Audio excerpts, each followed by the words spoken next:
Si u shndërrua Ervina Gjana në nyje të grupeve kriminale, nën mbrojtjen e Kupolës.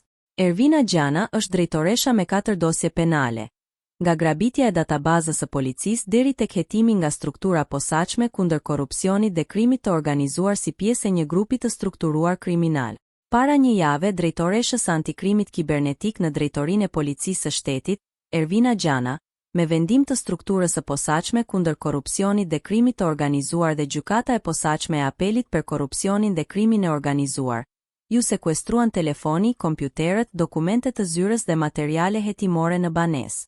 Sekuestrimi u krye në kuadër të një hetimi për përfshirje në grup të strukturuar kriminal me aktivitet mashtrime online, qendra e telefonimit në rrjet, ndërhyrje në sistemet informatike dhe menaxhimit total të sistemit informatik, si edhe bashkëpunim në krimin kibernetik, ku rezultoni përfshirje dhe bashkëshorti i saj, Renato Hristić me origjinë serbe, i cili ishte i rekrutuar nga Ergjys Agasi, zëdhënës i vetë kryeministrit. Drejtoresha Ervina Gjana, e cila ka në dorë shërbimin e sigurisë dhe antikrimit kibernetik në policinë e shtetit, rezulton me 4 dosje penale në prokurorinë e Tiranës dhe struktura posaçme kundër korrupsionit dhe krimit të organizuar, si dhe në Agjencinë e Mbikëqyrjes Policore.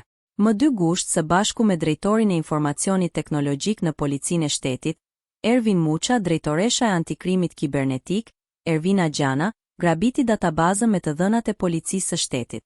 Konkretisht, u grabitën të dhënat për hyrje daljet e personave në pikat kufitare, dokumentet biometrike, generalitetet, ngjarjet kriminale, aksionet e policisë, dosjet hetimore, listat e personave të dyshuar për terrorizëm, personat në gjurmim dhe kërkim, targat dhe gjobat e automjeteve, si dhe komunikime e raporte sekrete mes policisë, drejtësisë, agjencive të sigurisë dhe partnerëve të huaj.